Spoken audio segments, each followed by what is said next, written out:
Tidwell, not too far from Gallery Furniture. We use that as a marker all the time. But as you can see, it's truly on the freeway there. There's the exit. Let me go ahead and zoom in just a little bit more for you. As you can see, right there at Tidwell, that is the big problem. Yeah, unbelievable looking at all that traffic. So all of the folks who decided we're going to venture out or head to work or go pick up the kids, now there they are stuck on both sides of I-45. The aerial view just offers so much more compelling pictures because we can actually see the backup in a real way. We've been showing, if any of these folks had the opportunity of watching Channel 13 earlier, then they would know that these roads have been shut down all day since early this morning. And we've been showing these pictures, at least by TransStar, but this just offers such a, well, just an incredible view of what is happening throughout the city, Don.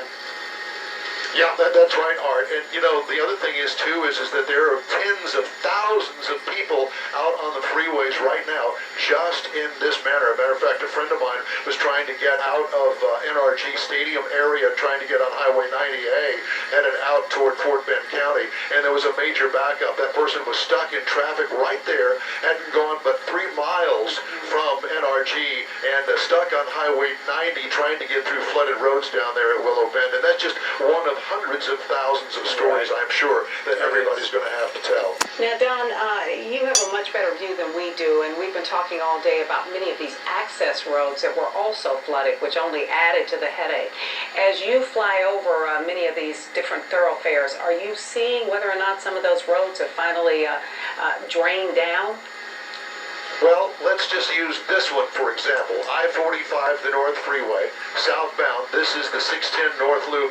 This is the exit ramp to 610 going eastbound. Yeah, look, there you go. You can barely get by. And this is a couple of hours after the major rains have stopped. So you can just imagine that it's going to be quite some time before this traffic is able to get through and the water recedes. Absolutely. And then tomorrow morning, people need to keep in mind that it took days for some of those freeways to recede after Harvey.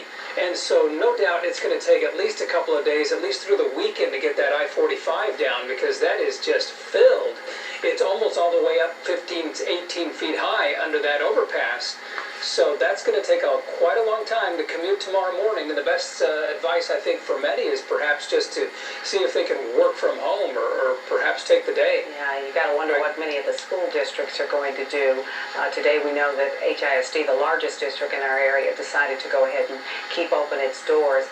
Don, these are just simply stunning pictures. Our first look really at what's going on out there. And as Art said, we've been looking at it in pieces, seeing various sections of the road.